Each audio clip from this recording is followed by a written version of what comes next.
Hi friends, பாட்டு கேட்குறது அப்படின்றது கண்டிப்பாக எல்லாருக்குமே பிடிக்கும். பட் அதை எதன் வழியாக எப்படி கேட்குறோம் அப்படின்றத பொறுத்து தான் அந்த எக்ஸ்பீரியன்ஸ் அப்படின்றது நமக்கு மாறும். அந்த வகையில் நான் ஒரு கேஷுவலான மியூசிக் லவர். அப்பப்போ டைம் பாஸ்க்கு நான் பாட்டு கேட்பேன்.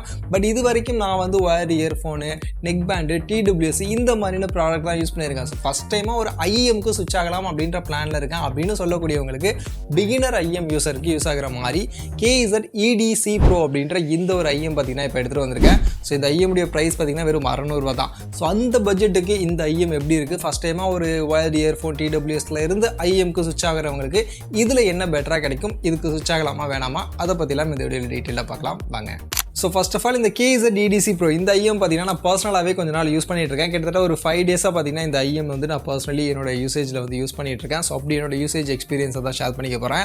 அதில் ஃபஸ்ட்டு இந்த IEM உடைய பாக்ஸில் என்னெல்லாம் இருந்துச்சுன்னு கேட்டிங்கன்னா, ஃபஸ்ட் இந்த IEM உடைய ஹெட் இருந்துச்சு அண்ட் காப்பர் கேபிள், இந்த கேபிள் கொடுத்துருந்தாங்க. அது போக இயர் டிப்ஸ் எக்ஸ்ட்ராவாக 2 இயர் டிப்ஸ் கொடுத்துருந்தாங்க அண்ட் வாரண்டி கார்டு, அவ்வளோதான் நமக்கு பாக்ஸில் இருந்துச்சு. இப்போ நம்ம இந்த IEM பற்றி பேசணும் அப்படின்னா ஃபர்ஸ்ட் ஆஃப் ஆல் இந்த IEM உடைய ஹெட் பொறுத்த வரைக்கும் ஆக்சுவலி பார்த்தீங்கன்னா இந்த மாதிரி தான் கொடுத்துருக்காங்க. ஆக்சுவலி இதுக்கு முன்னாடி நான் அந்த KZ கிட்ட இருந்து EDX Pro அப்படின்ற ஒரு IEM வந்து நான் யூஸ் பண்ணியிருக்கேன். அதுவுமே பட்ஜெட் IEM தான்.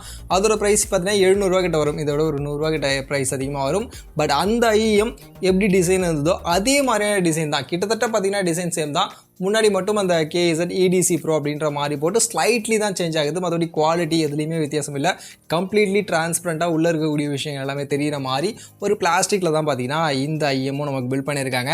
அண்ட் கேபிளுடைய குவாலிட்டியும் எந்த சேஞ்சஸும் இல்லை. நமக்கு KZ EDX Pro பார்த்த மாதிரினா அதே குவாலிட்டி, அதே காப்பர் கேபிள் சேம் அதே தான் கொடுத்துருக்காங்க. பட் பட்ஜெட் அதை விட கம்மி அப்படின்றது எனக்கு இதில் கொஞ்சம் இம்ப்ரெசிவாக தெரிஞ்சுது. மற்றபடி இந்த IEM பார்த்தீங்கன்னா இது ஒரு 3.5 ஆடியோ ஜாக் இருக்கக்கூடிய IEM தான். ஸோ அதனால் உங்கள் மொபைலில் 3.5 ஜாக் இருக்குது அப்படின்னா டேரெக்டாகவே இதை நீங்கள் கனெக்ட் பண்ணிக்கலாம். இல்லை அப்படின்னா நீங்கள் எக்ஸ்டர்னலாக டேக் யூஸ் பண்ணும்போது அதை வச்சு கனெக்ட் பண்ணும்போது இன்னும் பெட்டரான ஆடியோ டியூனிங்கோட, இன்னும் பெட்டரான ஆடியோ ப்ராசஸிங்கோட கொஞ்சம் டீட்டெயிலான ஆடியோ எக்ஸ்பீரியன்ஸ் எடுத்துக்க முடியும்.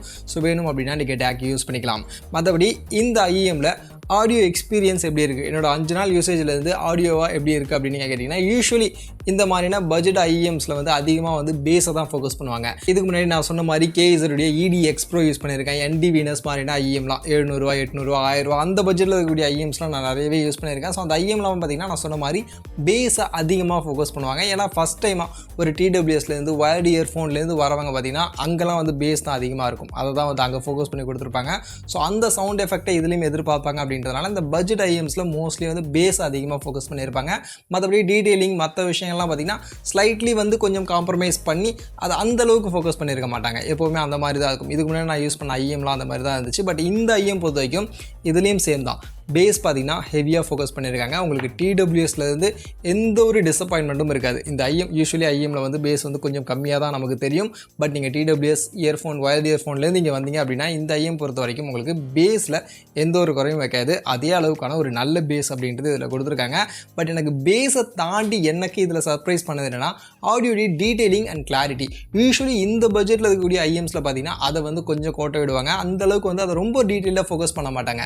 மெயினாக இப்போ ஒவ்வொரு மியூசிக்குடைய அந்த நோட்டும் எண்டு பார்த்தீங்கன்னா ஸ்லைட்லி அப்படி மழுங்கி தான் போகும். ஸோ உங்களுக்கு அந்த நச்சுன்னு போயிட்டு பார்த்தீங்கன்னா உங்களுக்கு அது விடாது. ஸோ அதனாலேயே பார்த்தீங்கன்னா அந்த கிளாரிட்டி வந்து கொஞ்சம் மிஸ் ஆன மாதிரியான ஒரு ஃபீல் யூஸ்வலி அந்த IEMல இருக்கும்.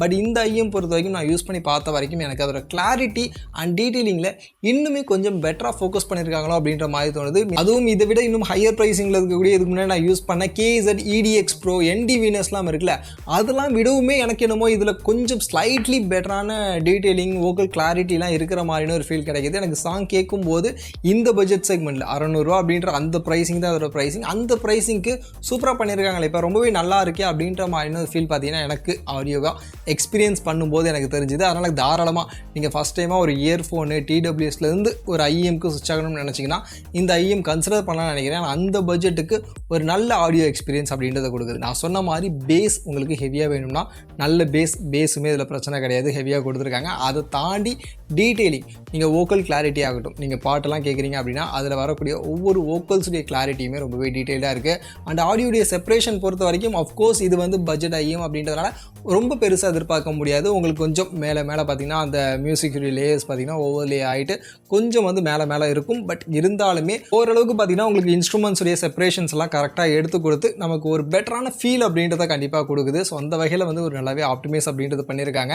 அண்ட் இதில் மிட் ஃப்ரீக்வன்சி அப்படின்னு வரும்போது வோக்கல்ஸுடைய கிளாரிட்டி எல்லாம் ஓகே. இந்த பட்ஜெட் செக்மெண்ட்டுக்கு நம்ம எதிர்பார்க்குறத விட ஒரு படி அதிகமாகவே மிட் ஃப்ரீக்வன்சியில் வந்து கொஞ்சம் ஃபோக்கஸ் பண்ணி வோக்கல்ஸுடைய டீட்டெயிலிங்லாம் இருக்குது. ஹை ஃப்ரீக்வன்சி அப்படின்னு வரும்போது ரொம்ப பெருசாக எதிர்பார்க்க முடியாது. பட் எனக்கு வந்து டிசப்பாயின்மெண்ட் கிடையாது. ஏன்னா இதோட பட்ஜெட் அந்தளவுக்கு ஒரு நல்ல பட்ஜெட் அப்படின்றதுனால அந்த பட்ஜெட்டுக்கு எனக்கு ஓகே சாட்டிஸ்ஃபையிங் அப்படின்ற லெவலுக்கான ஹை ஃப்ரீக்வன்சியும் பண்ணியிருக்காங்க. லோ ஃப்ரீக்வன்சி நான் சொன்ன மாதிரி பேஸை நல்லாவே ஃபோக்கஸ் பண்ணியிருக்காங்க. ஸோ அதனால் இந்த பட்ஜெட் செக்மெண்ட்டில் ஒரு first time IEM user TWS அந்த இயர்ஃபோன்லேருந்து நீங்கள் மாறணும்னு நினச்சிங்கன்னா கன்சிடர் பண்ணலாம்னு நினைக்கிறேன். அந்த பட்ஜெட்டுக்கு அவங்களுக்கு ஏற்ற மாதிரியான நிறைய டியூனிங்கோட ஒரு நல்ல ஆடியோ ப்ராடக்டாகவே வந்திருக்கு அப்படின்னு நான் நினைக்கிறேன். மற்றபடி இந்த IEM உடைய லிங்க்கெல்லாம் வேணாலும் நான் டிஸ்கிரிப்ஷனில் கொடுக்குறேன். ஸோ வேணும் யூஸ் பண்ணி பார்க்கணும் அப்படின்னு நினச்சிங்கன்னா செக் பண்ணி பாருங்கள். எனக்கு இந்த IEM பொறுத்த வரைக்கும் இந்த பட்ஜெட் செக்மெண்ட்டுக்கு ஒரு சாட்டிஸ்ஃபைங்கான ப்ராடக்டாக தான் தோணுது.